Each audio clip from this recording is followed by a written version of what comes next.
does investor sentiment stand coming into 2021? Consistent with everything that was said earlier about how we see this as sort of year 12 of a bull market that began in 2009 and had a major oversized correction instead of a traditional bear market last year, sentiment keeps warming. And we're seeing some of the initial signs of euphoria. And you've been with us any period of time, you've heard us say over and over and over again over a very many years, the comment from legendary investor Sir John Templeton that bull markets are born on pessimism, grow on skepticism, mature on optimism, and die on euphoria. But many people interpret that incorrectly. They think then when you see a euphoria, that means you get out of the market. The reality is that once euphoria starts, it almost always runs for a fairly significant period of time.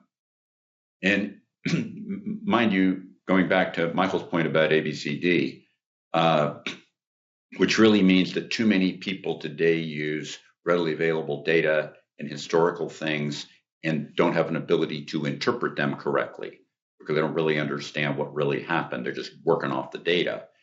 The data will often mislead, and particularly for markets, it will mislead because what they're doing, anybody can do with minimal computer power. But if you look at the history of bull markets correctly, and knowing that some are longer, some are shorter, some are bigger, some are smaller, and you divide them down into sixes, 6 categories by length of duration on average.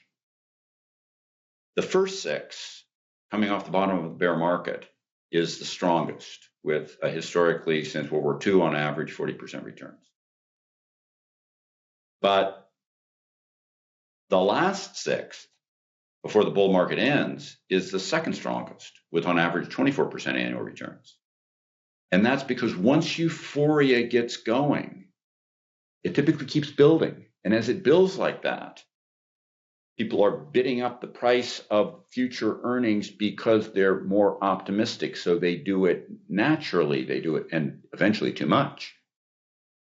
But actually, that latter 6 of a bull market is traditionally really strong. And you want to let that run because of what I said earlier when I talked about the 3-month rule and the 2% rule and how you actually deal with the peak of a bull market. There's more to gain than there is to lose. And so that euphoria is starting is actually, in the short to intermediate term for 2021, 2022, something that's encouraging for the bull market. We saw small cap stocks do well towards the end of 2020. Do we expect that to continue, or do we expect it to lead to any changes in the portfolio? Well, first, let me say you're absolutely right in saying since the bottom of the market in March of last year, small cap stocks have done quite well. And that's not surprising, but that, of course, follows a period where small caps underperformed by quite a bit. Small caps, almost by their nature, tend to be more volatile than larger companies do. And often they do worse in a downturn, as they did in the downturn of 2020. And as you get into a recovery from that downturn, usually small cap stocks make up about what they lost in the downturn, maybe a little bit more, but they don't outperform much beyond that. And as we look at the relative performance of small caps over this entire period, what you see is they've done just about that. They underperformed quite a bit early last year. They outperformed since the bottom, but they're about where they're about now where you'd expect them to be following a significant downturn like we saw last year. And so I think most of that oomph of small caps falling hard, but then bouncing hard off the bottom, I think most of that is probably behind us. So that could very well say that some of the best times for small caps in a relative performance sense have already occurred here. But timing that, of course, is extremely treacherous. I mean, literally, you'd have to catch the bottoms of those very volatile periods. And then they've made up that relative ground in a very short time here. Because many of those small cap companies that you mentioned fall into the category that we mentioned previously. It's those enticing small companies, particularly the little tech companies or maybe newly IPO'd companies, that at this phase in the market cycle, as sentiment is growing, maybe getting more and more optimistic, that has more investors seeking more risk, that they're enticed to get lured into. And I think that's a mistake at this point in the market cycle, because it's important not to get too greedy, to, as Mike said before, benefit from the strong growth we expect out of the stock market, but not stretch yourself too far chasing those diamonds in the rough.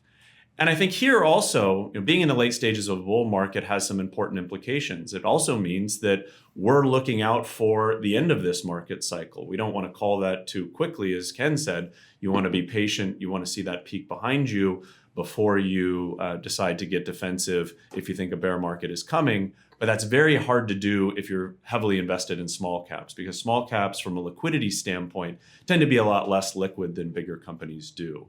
And so if suddenly you're chasing those returns of small caps and suddenly the market dips over and maybe you get deeper and deeper into a bear market, it becomes harder and harder to get out of those small cap companies. So maintaining liquidity at this point in the market cycle really is what we want to accomplish.